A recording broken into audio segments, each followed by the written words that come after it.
I've never had a break from playing shows since I started doing this. So I never had the chance to miss it. Because how could I miss it if I know that in 2 days I'm going to be back on stage? You know what I mean? It's like saying goodbye and then saying I miss you a minute later. That doesn't work because you just were with somebody. So it's really something I crave, and it made me not put out any more music until the world is better, because I need to be able to play these songs out. Like, I've never played out Funny, not one single time.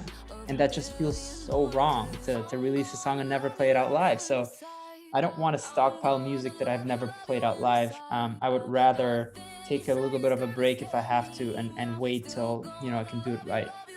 I got the song sent in like a piano demo from the Monsters and Strangers, who are friends of mine, amazing writers, great producers. We did the middle together.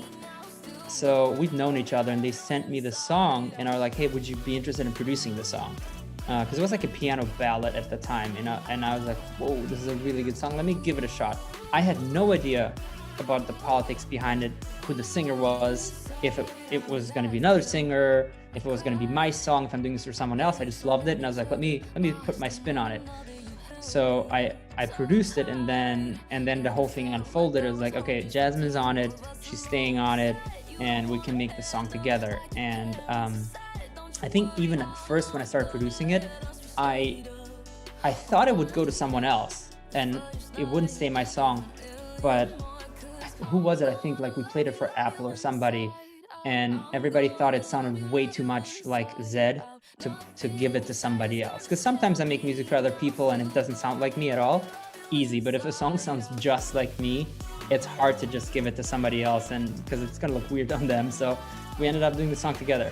Working on it almost a year and a half ago. So it's been a while that I started working on it, and I've worked on it over the course of, months and months, until I got like 80% done. And then I started searching for singers, and as so often, I went through like 3 or 4 singers this time, I believe. I recorded one singer multiple times, and something didn't connect for me. Something didn't feel perfect.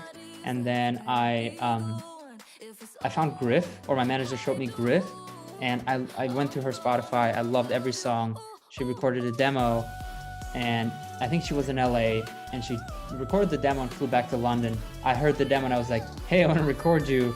You're gonna have to come back to LA. So she flew back to LA, recorded the song with me, and flew back to London. So she had to do a lot of flying for this one.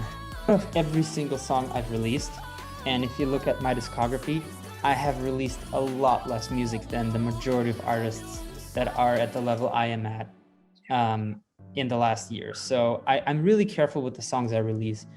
Inside Out has been a song that's been one of my favorite songs for a year and a half now. Since I started working in it, I've absolutely loved it.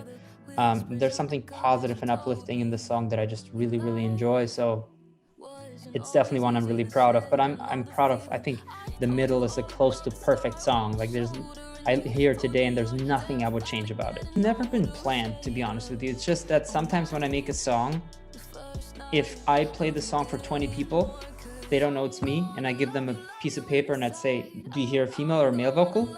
18 of the 20 will say female. Because sometimes certain songs just lend themselves to be a female vocal, and some songs lend themselves to be a male vocal. Like I'm working on a song right now for my album that more likely than not will be a male vocal because it just feels right for that song. So I don't know what it is, but a lot of my music I feel like just has this magical combination with a female vocal.